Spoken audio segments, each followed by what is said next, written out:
hora da sua dose de dúvida, pois a pergunta certa é o começo de toda boa resposta. Vamos pensar juntos?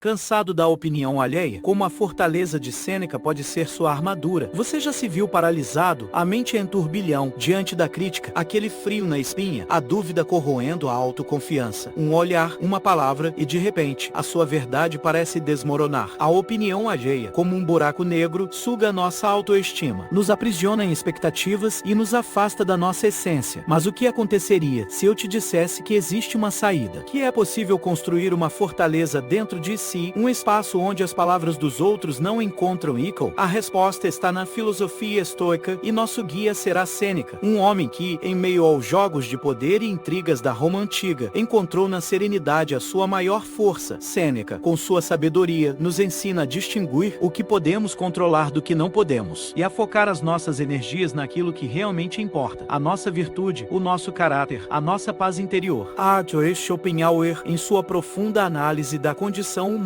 comparou a opinião pública a um rio que arrasta tudo o que encontra pela frente. Mas, e se você pudesse construir uma ponte, um refúgio seguro sobre esse rio turbulento? Ao longo deste vídeo, vamos desvendar os princípios estoicos que nos permitem cultivar a resiliência e viver de forma autêntica. Vamos explorar como a filosofia de Sêneca oferece ferramentas práticas para blindar-se contra o ruído alheio, transformando a crítica em oportunidade de crescimento. Não se trata apenas de teoria, mas de ação. Prepare-se para uma jornada de autoconhecimento e transformação. Doubt is the beginning of wisdom. A dualidade humana, o julgador interior vs. o crítico externo e como dominá-los. Dentro de nós, existe um juiz implacável, um crítico interno que amplifica as nossas inseguranças e nos atormenta com a necessidade de aprovação. É a voz da autocrítica que nos diz que não somos bons o suficiente, que estamos sempre aquém das expectativas. Essa voz, muitas vezes, é mais cruel do que qualquer crítica externa e, do lado de fora, o crítico externo, a opinião dos outros, que pode ser moldada por projeções, inveja ou simplesmente pelo desconhecimento. Pessoas que, sem nos conhecer verdadeiramente, emitem julgamentos que podem nos ferir profundamente. Sêneca nos oferece uma bússola, a distinção entre o que podemos controlar e o que não podemos. Podemos controlar as nossas ações, os nossos pensamentos, a nossa virtude, mas não podemos controlar a opinião alheia. Imagine um atleta, ele pode treinar arduamente, dar o seu melhor, mas não pode controlar a reação do público, a avaliação dos juízes. O foco deve estar no desempenho, não na validação externa. Um exercício prático que Sêneca nos propõe é a visualização negativa. Antecipe as críticas. Imagine o pior que pode acontecer. Prepare-se emocionalmente para elas. Ao fazer isso, você diminui o seu impacto, desarmando o crítico antes mesmo que ele se manifeste. Hoje, em um mundo dominado pelas redes sociais e pela cultura da comparação, a pressão da opinião alheia é amplificada. A filosofia estoica, com sua ênfase na autoconsciência e no controle emocional, oferece um antídoto poderoso. Doubt is the beginning of wisdom. A arte de ignorar com elegância. Estratégias estoicas para a imperturbabilidade, a indiferença virtuosa. Não se trata de ignorar as pessoas, mas de não permitir que as opiniões externas ditem as suas ações ou abalem os seus valores. É agir com integridade, independentemente do que os outros pensam. O desapego estoico. Compreender que as opiniões alheias são externas a você. Elas não te definem, não determinam o seu valor, são apenas reflexos das outras pessoas, das suas experiências, das suas inseguranças. A história de Sêneca é um exemplo inspirador. Ele enfrentou a fúria do imperador Nero, viveu em meio a intrigas e perseguições, mas manteve a sua integridade moral. Sua liberdade residia na mente, na capacidade de escolher como reagir às circunstâncias. Um exercício fundamental é a autorreflexão. Questionar a validade das críticas recebidas. Há algo a aprender? Existe uma verdade por trás das palavras? Ou são apenas ruído? Como aplicar tudo isso no dia a dia? No trabalho, não se deixe abater pelos comentários maldosos. Nos relacionamentos, estabeleça limites claros. Na internet, filtre o ódio e a negatividade. A tranquilidade é uma conquista, não um dom. Doubt is the beginning of wisdom. Desmascarando as críticas, identificando a verdade por trás das palavras. As críticas nem sempre são o que parecem. Muitas vezes, são filtradas pelo viés de confirmação. As pessoas procuram informações que confirmem as suas suas próprias crenças, mesmo quando criticam os outros. É importante ter isso em mente. A humildade intelectual é fundamental. Reconhecer que as críticas podem conter alguma verdade, mesmo que não representem a realidade completa. Estar aberto a aprender, a crescer, a mudar. A análise crítica. Separar os fatos da opinião. Identificar os argumentos válidos, as informações relevantes e descartar o ruído, as inferências infundadas. Imagine que você recebe uma crítica sobre o seu trabalho. Em vez de se sentir atacado, analise. Há algo a ser aprendido? Existe um ponto a ser considerado? Se sim, use essa informação para crescer, para se aprimorar, em diferentes contextos, no trabalho, nos relacionamentos. A análise crítica é uma ferramenta poderosa. Desenvolve uma atitude mais resiliente e objetiva. Doubt is the beginning of wisdom. Construindo sua fortaleza interior. O poder da autoestima estoica. A autoestima estoica não depende da aprovação externa, mas da crença no seu próprio valor. Não se baseia em conquistas, mas em princípios. É a certeza de que você é digno, independentemente do que os outros pensam ou dizem. A virtude é a fonte da autoestima estoica. Agir com integridade, coragem, justiça e sabedoria. Fazer o que é certo, mesmo quando é difícil, mesmo quando ninguém está olhando. Epicteto, escravizado, encontrou a liberdade interior através da filosofia estoica e da virtude. Sua história é um testemunho do poder da mente sobre as circunstâncias externas. Ele escolheu não ser definido pela sua condição, mas pela sua virtude. A autoafirmação, um diálogo interno positivo. Reconhecer as suas qualidades, as suas conquistas, os seus valores. Celebrar a sua jornada, mesmo com os seus desafios. Combata a autocrítica, viva de acordo com seus valores e construa a sua fortaleza interior. A autoestima estoica é a sua armadura contra as críticas alheias. Doubt is the beginning of wisdom. Sêneca para o século zero. Dicas práticas para uma vida livre da opinião alheia. Revisitemos os princípios estoicos. Controle sobre o que podemos controlar. Desapego. Análise crítica. Autoestima baseada em virtudes. Ferramentas poderosas para navegar no turbilhão da vida. Como aplicar isso no dia a dia? No trabalho, estabeleça limites claros. Nos relacionamentos, comunique-se com honestidade e respeito. Nas redes sociais, filtre o ruído e concentre-se no que realmente importa. Crie um diário estoico. Registre as situações em que você se sentiu afetado pela opinião alheia. Aplique as técnicas aprendidas, a análise crítica, o desapego, a autoafirmação. Para aprofundar seus conhecimentos, livros, artigos e outros conteúdos estão à sua disposição. A jornada não termina aqui. Se inscreva no canal, deixe seu like, compartilhe este vídeo com quem precisa. Comente sobre suas experiências com a opinião alheia. Doubt is the beginning of wisdom. Liberte-se da jaula da opinião. A conquista estoica da imperturbabilidade. A resiliência emocional. A liberdade em relação à opinião alheia. Esse é o caminho que trilhamos juntos. Vimos como a crítica pode nos aprisionar, mas também como podemos nos libertar. Relembremos os ensinamentos de Sêneca. O controle sobre o que podemos controlar. O desapego. A análise crítica. A autoestima baseada em virtudes. Ferramentas poderosas que nos permitem navegar pelas tempestades da vida com serenidade. Você tem o poder de construir a sua fortaleza interior, de se proteger das flechas da opinião alheia, de viver de acordo com seus valores e princípios. Aquilo que não me destrói, me fortalece. Nietzsche. A cada crítica, a cada desafio, uma oportunidade de crescimento, de aprendizado, de fortalecimento. A filosofia estoica não é apenas um conjunto de ideias, mas um modo de vida, uma prática constante de autoreflexão, de autoconhecimento, de busca pela virtude. Qual é o próximo passo? Como você vai aplicar os princípios estoicos em sua vida? Como você vai construir a sua fortaleza interior? Doubt is the beginning of wisdom.